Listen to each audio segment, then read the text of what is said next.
plays queen c7, thinking that, okay, while you're going to establish your counterplay, I will do something maybe on this diagonal later on.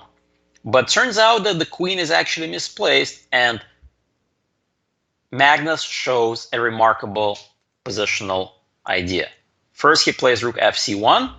Definitely x-raying the queen is unpleasant, but there's no immediate threats.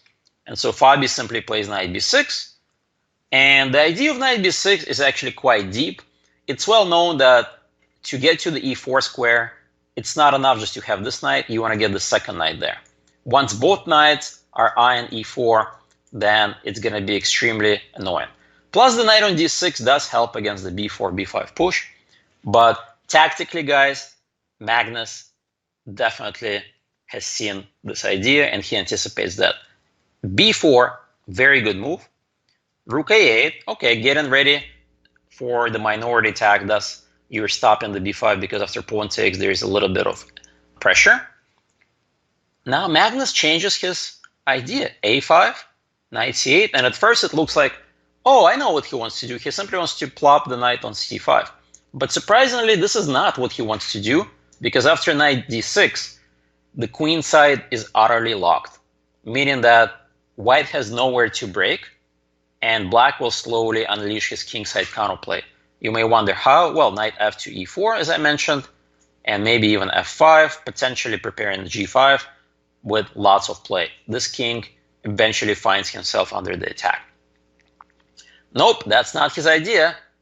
It's a totally different idea, but very simple idea, as a matter of fact, based on a little tactic. b5 exclam.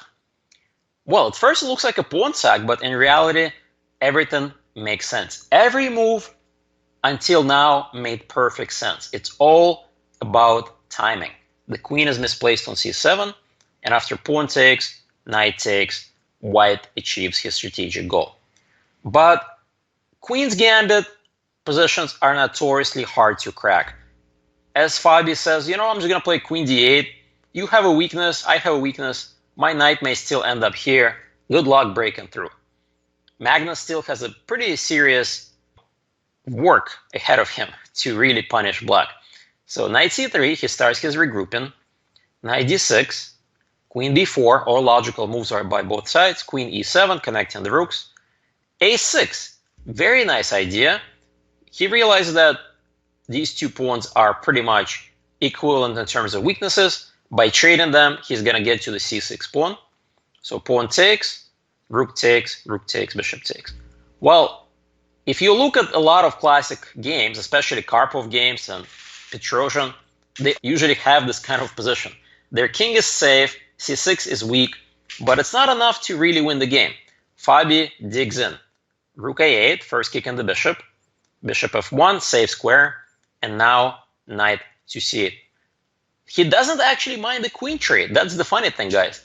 Normally, black is trying to avoid these structures, but in this specific instance, he says, well, I'm willing to suffer. I'm clearly a little bit worse, but maybe not too bad.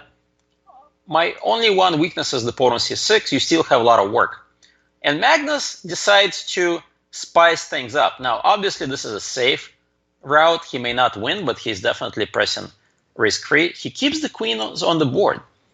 And your reaction at first may be, well, aren't you sort of going against your whole strategic idea of this opening, right? To trade queens like you offered with this queen transfer to a3.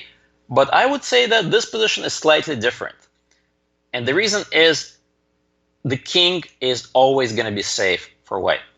Black's pieces are just too awkward to create any kind of an attack. And Magnus realizes that, hey, I've got a nice pressure. My knight may get rerouted here. Maybe I will even play on the king side and create a second weakness myself. So that's a sign of a really, really strong player, guys, who can able to switch plans based on the needs of the position. So Fabi plays knight d7. Magnus starts the rerouting of the knight. Rook b8 simply matched by queen c3. Rook b6, queen a5, queen d6, knight f4. Now, guys, the next stage of the game is black is in utter paralysis. He absolutely can't improve his position. He has to wait. And Magnus demonstrates